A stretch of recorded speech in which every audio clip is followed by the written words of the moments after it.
I'm Sana. And I'm Ava. And we're from I Am Every Girl. And this is Sabina from Women for Afghan Women. Hi. How did you find this organization? Well, I found this organization on a website, actually. So I was a senior in college and I wanted to do some community work, so I found Women for Afghan Women, and I started as a volunteer for our homework help project, and that project was a after-school tutoring program for recently arrived immigrants who just need some extra help with their schoolwork. So I started as a volunteer. What motivated you to help these people and to join it? So what really motivated me was, the direct services that we provide at the center. We have a relationship with the families that we serve, with the students that we serve, and that was really the driving force, because it's very rare to see this, kind of work and seeing the way we interact with them on a daily basis and how we're such a huge support to the community. So that was definitely very motivating. In addition, did your upbringing affect your passion for this? Of course. So I am first generation. I'm a Pakistani American, and growing up, I was always around. Growing up in Queens, you're always surrounded by, various immigrant communities, and it definitely motivated me to wanting to help immigrants who are struggling in this country and trying to, find support and being able to navigate themselves in a new country. What did you major in? I majored in psychology, and in my senior year I declared a minor in government and politics.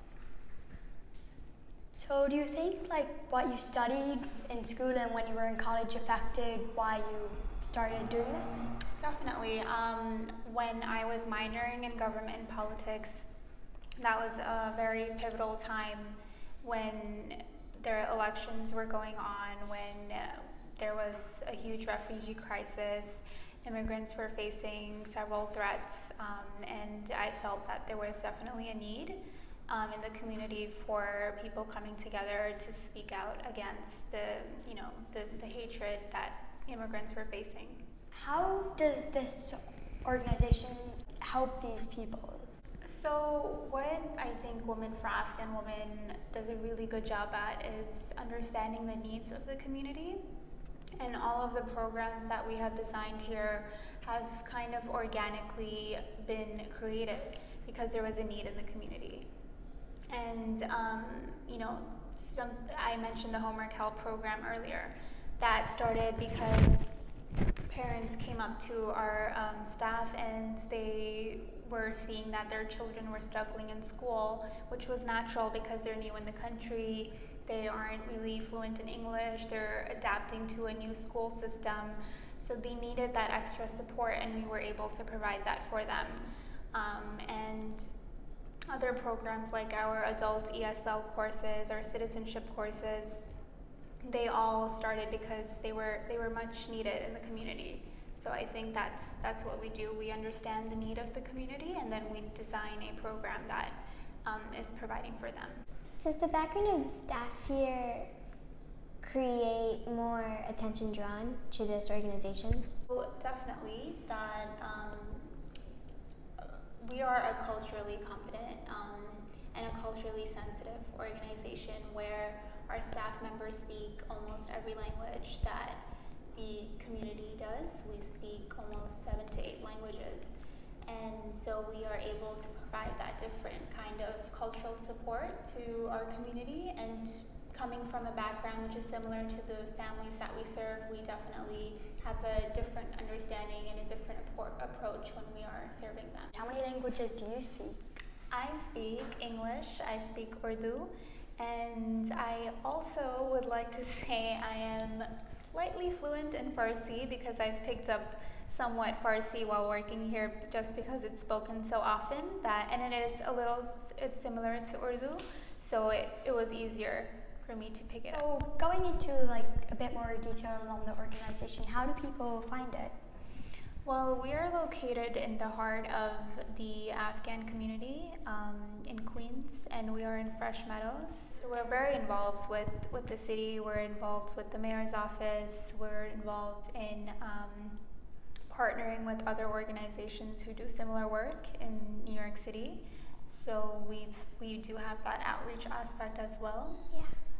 So I'm also first generation American-ish, and so do you feel like there's any stereotypes or inequalities? Definitely. I think it can be very challenging for first generation Americans because they are, children of immigrant parents who probably worked very, very hard to come to this country, to build a living here, to build an entire life here. So there's certainly those expectations when it comes to their children. And for us to be able to meet those expectations can definitely be challenging. But I also think it's something very beautiful because we're kind of the hopes of our immigrant parents, and we're in this country where we're able to connect with both cultures. We're able to be Americans, and then we're also able to carry that part of the culture which our parents are from. So I definitely think it's definitely challenging, but it's definitely something very beautiful as well. How does being a Muslim feel? Living here in New York City. Mm-hmm. So it is definitely a very challenging time for anyone who's of color, really, and anyone who is slightly different in terms of wherever they come from. And I think being a Muslim in this time, just with things going on like the travel ban, and there's definitely a rise in Islamophobia. It is challenging. However, I think one thing that we can take positively is that immigrants are coming together and they're standing together in a way that was really never seen before in this current political climate. So I definitely feel that our voice is much louder and our voice is being heard. So I think we are all connected and we're all kind of together, whether you're a Muslim, whether you're Jewish, whether you're Hispanic or South Asian. Really, there's all there's people from different backgrounds coming together and trying to stop the hatred or any challenges they face. Did you have any role models like growing up and now? Just the woman I've come across, whether it's my best friend or whether it's the women I work with here at the center, who are so strong, who have been through very difficult challenges, but have always been able to overcome those challenges, who've been very hardworking and been able to resist any kind of backlash that they've faced. I think that's really inspiring. So I think just the women I've come across in my life have been very inspiring. Do you have any word or theme that inspires you? I think a word that would inspire me would have to be power.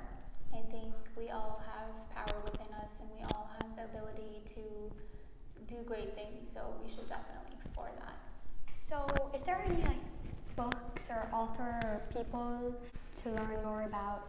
Oh, really? Sure.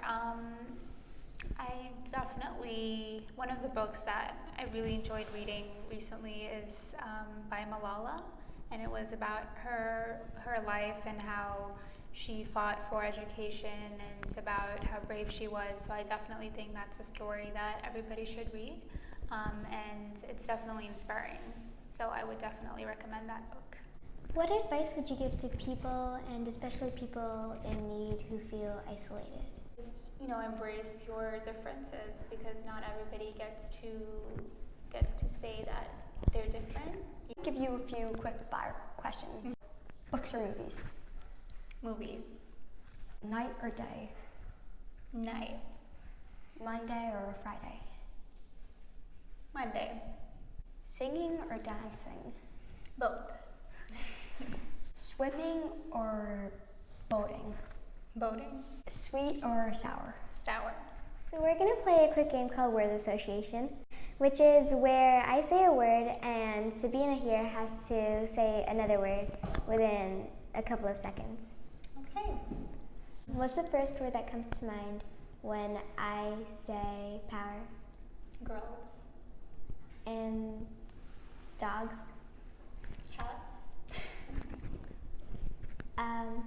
How about peace? Humanity. Freedom? Needed. And politics? It's a tough one. Need more women.